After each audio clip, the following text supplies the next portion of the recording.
انت واقف قصاد ختم سيدنا محمد او خاتم الختم الخاص بسيدنا محمد اللي كان بيختم بيه الرسائل بتاعته اللي كان بيبعتها للملوك وأمراء.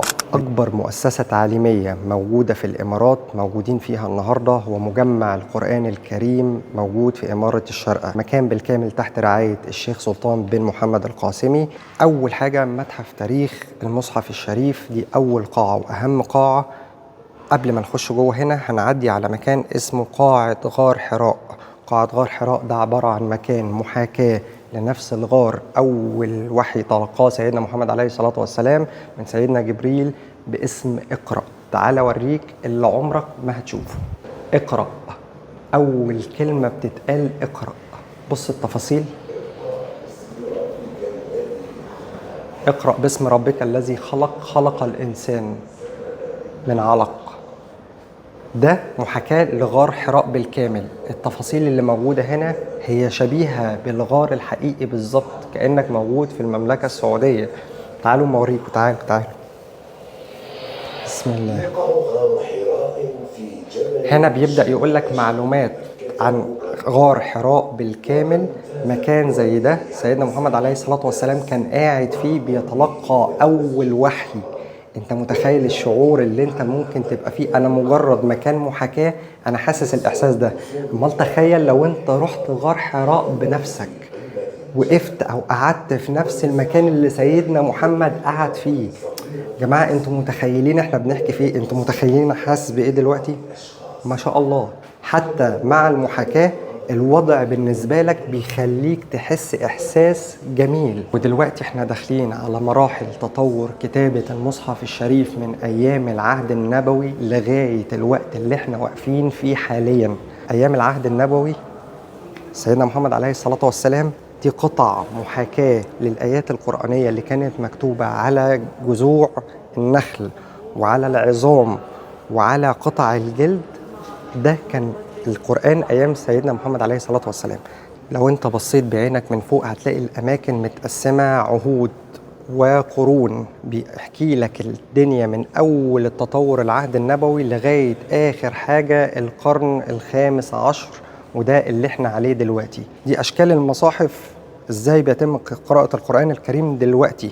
انت ممكن تستخدم تابلت، ممكن تستخدم تليفون. مصاحف معينة الناس اللي عندها ضعف نظر نازل لهم جهاز مخصوص بتعدي على الآية يسمعك القراية، الآية اللي انت عايز تسمعها أو تشوفها بالقراءة اللي انت عايزها. قراءة الشيخ الحصري بأحكام التجويد، طبعا مش محتاج ان انا اتكلم، بتسمع الكلام دوت. المفاجئ في الموضوع ان في هنا كتب مصاحف كبيرة في الحجم بطريقة برايل. هو العرض اللي احنا موجودين عليه حاليا ده كده مصحف نفس مصحف القرآن الكريم بس معمول بطريقة برايل. الاختراع الفرنسي لويس برايل. السنة موجودة للمكفوفين أو الناس التحويل الأرقام والحروف لخواص بتتلمس بالإيد ويبدأ الإنسان يقرأ اللي هو كفيف أو عنده مشكلة في النظر. ودلوقتي تاني أهم قاعة متحف كسوة الكعبة وستائر الحجرة النبوية الشريفة. المكان بالكامل أنا مبسوط إن أنا موجود فيه. قول بسم الله.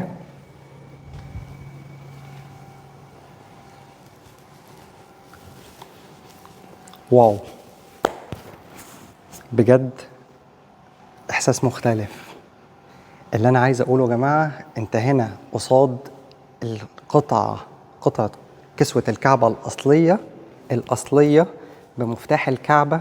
هتشوفوه دلوقتي، دي قطعة أصلية زي ما انتم شايفين على الجدران متعلق ايه. من ضمن قمة التطور والتكنولوجيا اللي احنا موجودين فيها في المتحف ده ان المكان ده بمجرد ما تقف فيه انت الوحيد اللي بتسمع شرح مفصل عن الشاشة اللي موجودة قدامك، وهي شاشة تاريخ كسوة الكعبة. تعالوا كده، انا كده سامع، انتوا سامعين حاجة؟ انا مستحيل انتوا تكونوا سامعين حاجة. انا الوحيد اللي سامع حد بيتكلم بيبدأ يقول تاريخ كسوة الكعبة مع الشرح اللي ظاهر قصادي على الشاشة، ودي حاجة عبقرية، حرفيا عبقرية. الافضل والافضل ان انتوا لما تخشوا جوه، طبعا احنا ممنوع ان احنا نلمس اي حاجة، اصلا ممنوع ان احنا ننزل تحت، بس احنا استأذنا من الشباب الموجودين هنا وهم بصراحة تيم عمل في قمة التعاون قمة التعاون، ناس محترمة جدا وبيتعاونوا معانا بكل اللي يقدروا عليه عشان يسهلوا تصوير الفيديو ده. طبعا انا وعدتهم ان انا مش هلمس اي حاجة، وانا فعلا مش هلمس اي حاجة، بس كان نفسي المسها. كان نفسي احط ايديا على كسوة الكعبة حتى لو خارج الحرم، الكسوة الاصلية. ده مفتاح باب الكعبة يا جماعة، ده مفتاح باب الكعبة. بالنقوش والزخارف اللي موجودة عليه، الزخارف الإسلامية. وتوثيقا للكلام اللي أنا لسه قايله من شوية، دي الشهادة اللي بتثبت شهادة فحص كسوة باب الكعبة الشريفة بالكامل، إن هي الكسوة الأصلية، موقعة ومختومة من كل الأختام اللي ممكن تتخيلوها في حياتكم. الأحاسيس كلها داخلة كده في بعض كده. واقف قصاد كسوة الكعبة، كسوة انت ما روحتش، انا الحمد لله رحت هناك مره واحده بس، لازم اروح تاني. انت واقف قصاد كسوه الكعبه الاصليه، مفتاح باب الكعبه الاصلي. اللي جاي هتشوفوا حاجه اعلى واعلى، هيخلي الاحساس عندكم او الادرينالين، هو مش ادرينالين، دوبامين تحديدا، عشان الدوبامين هو اللي بيخلي الانسان في مود كويس. هتشوفوا حاجه اقوى. دي غرفة اسمها الكون والإنسان. أنا مش عارف شخصيا لغاية دلوقتي، دي أول مرة هخش الغرفة دي، هخش أشوفها، لو هي حلوة هصور لكم جوه، هي يعني محتاجة فيديو طويل شوية هنخليها في فيديو تاني. واللي عايز يعرف معلومات أكتر عن المتحف ده يا ريت يسيب لي كومنت حالا يقول لي عايز يعرف إيه. الموضوع شكله حلو، أنا عايز أعرف ده بيتكلم عن إيه؟ إيه؟ دخلنا الفضاء. مش عارف، بس أنا ده هنا ده في تضاريس، ده هنا موري لك أشكال الجبال. إيه ده؟ اوعى تقول ده بيوريك اشكال ايام زمان الجبل كان شكله عامل ازاي. طب تعالى نستخدم كده البحار والمحيطات. ايه ده؟ بسم الله. تتجلى هذه العوامل بوضوح عندما تلتقي انواع مختلفه من المياه دون ان كده انا وانتوا سامعين. مرج البحرين يلتقيان بينهما برزخ لا يبغيان. كانت المحيطات والبحار ضرورية لظهور الحياة على هذا المكان ده بيجسم لك مراحل عمر او الانسان، بداية الانسان من ساعة ما كان حيوانات منوية لغاية ما وصل بقى انسان كامل. هنا المعلومات المختصة بالموضوع ده بيبدأ يشرح لك القصة، تبدأ تقول له هنا بلاي مثلا، تبدأ الشاشة دي تتحرك قدامك مع شرح انجلش، بيقول لك الحيوان المنوي بيمشي ازاي، بيبدأ يلقح البويضة ازاي، البويضة دي بتبدأ تكبر وتبقى زيجوت، ومقسم لك الموضوع هنا. الموضوع ممتع، بس انا عايز اخش على حاجه تانية. اجمل ما في المتحف ده ان الكلام اللي انتوا بتسمعوه على الشاشات اللي موجوده قدامكم ده هو بيربط ما بين ايات القران والاعجاز اللي تم فيها بالعلم الحديث اللي وصل لغايه دلوقتي. وليكن مثلا احنا عايزين نتكلم على النظام الشمسي بتاع الكون، بنبدا نشوف هنا النظام الشمسي ونقول له بلاي. مجرتنا نحو 100,000 سنة ضوئية وتضم أكثر من 200 مليار نجم. يقول لك مكان الارض من الشمس، المركز بتاعها فين، بتدور ازاي، يبدا يجيب لك شرح تفصيلي تحس ان انت قاعد جوه تحتاج شمسنا النظام الشمسي. وكواكبها. المكان القاعه دي عباره عن متحف كامل لاشهر قراء القران الكريم بكل حاجه تخصهم بالمعنى الحرفي اللي انا اقصده. كل حاجه تخصهم، من اول لبسهم، الادوات اللي هم كانوا بيستخدموها، السبح بتاعتهم، صوره ليهم. ده مثلا عندك اول ما تخش جمهوريه مصر العربيه، الشيخ محمد رفعت، الشيخ عبد الباسط عبد الصمد، مش محتاج اطول عن كده، مقسم لك الموضوع هنا بلدان. انا شايف ان احنا محتاجين نعمل لكل قاعه من دول فيديو، لان فعلا المكان هنا يستاهل بكل التفاصيل اللي فيه. اتفضل. الشيخ علي عبد الله جابر، ده ورق بخط ايده، جواب كتابي بخط الشيخ، الاجندات، الاقلام، الاختام، البطاقات الشخصيه وادواته الشخصيه من ناحيه الساعات، النظارات. الشيخ محمود خليل الحصري، ده من ضمن الناس اللي انا بحبها، تاريخه كله موجود في المكان دوت. العبايه بتاعت الشيخ، العمامات، النضاره، لغايه المنبه يا جماعه. الشيخ محمود الحصري مش انا اللي هتكلم عنه، هو اللي بيتكلم عن ذاته.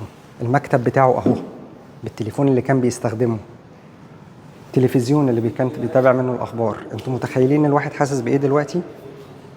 يعني انت متخيل انا حاسس بايه دلوقتي؟ سورة الرحمن مثلا، الشيخ الحصري، بسم الله. آلاء ربكما تكذبان.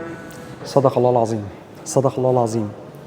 انا مش عارف الاحساس اللي انا حاسه دلوقتي وصل لكم، او انا عارف اعبر عنه بالكلام ولا لا، بس المكان فعلا قيم جدا. انا شايف ان ده كنز. لو اي حد عايش على ارض الامارات او جاي الامارات، انت لازم تعدي على المكان ده، والله هتتبسط. ودلوقتي جت اهم واكتر لحظه في الفيديو، انا شخصيا متحمس ليها وكنت جاي عشانها عملت الفيديو ده كله. المتحف ده نوادر المصاحف، تدريج المصاحف بالكامل من ساعة بداية القرون الأولى لغاية اللحظة اللي احنا موجودين فيها حاليا. أهم حاجة انت متخيل، وحس معايا، حاول تحس معايا الكلام اللي أنا هقوله.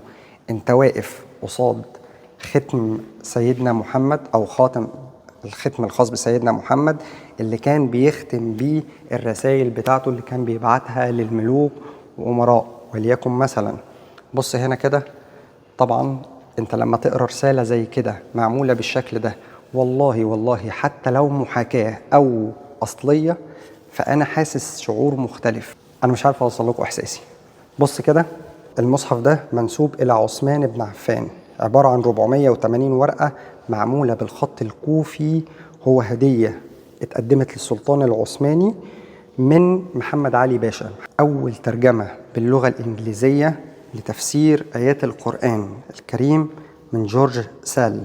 زي ما انتم شايفين كده، الراجل ده مسك القرآن فسره وكتب التفسير باللغة الإنجليزية، ده أول واحد. هنا يكمن الجمال، حرفيا هنا يكمن الجمال. بص كده، انت متخيل مثلا انت ماسك مصحف في ايدك بالحجم ده او هو قدامك وبتقرا فيه بنفس جمال الخطوط. التدرج من واحدة واحدة بيبدأ يقول لك العلامات المميزة في كل مصحف من ده ايه. ده مثلا نسخة هندية، المصحف ده يا جماعة نسخة هندية. المكان اللي احنا موجودين فيه هو مكان قيم جدا، محتاجين نجي اكتر من مرة. لو الموضوع كان حلو بالنسبة لك واتبسطت وصلت لغاية اللحظة دي، فانت حبيبي وكفاءة. عايزك تسيب لي كومنت ان انا الفيديو الجاي عايز نعمله عن ايه. ما تنساش لو المحتوى عجبك لايك ومتابعة. يومك جميل. قبل ما اقفل، اسف، بص الحجم. دي نسخة كده معروضة للناس ان هي تمسكها في ايديها. بسم الله الرحمن الرحيم. ده الخط اللي كان بيتكتب بيه زمان، والترجمة بتاعته بتاعت الوقت الحالي. ده مثلا الكلمة دي معناها كنتم. آبائكم كانت بتتكتب ازاي من غير نقط ومن غير تشكيل، وحاليا بتتكتب ازاي كلمة آبائكم. خلق من كانت بتتكتب ازاي. آخر حاجة بطريقة برايل. ادي طريقة برايل. سبحان الله، الناس المكفوفين بيبقى عندهم حاسة قوية جدا، بيبدأ لما يمشي على الحروف البارزة دي يبدأ يعرف الآية بتقول ايه. ده مصحف بالكلام ده بالشكل ده. حبيت قبل ما اقفل الفيديو معاكم اشارككم الموضوع ده. يومك جميل. سلام.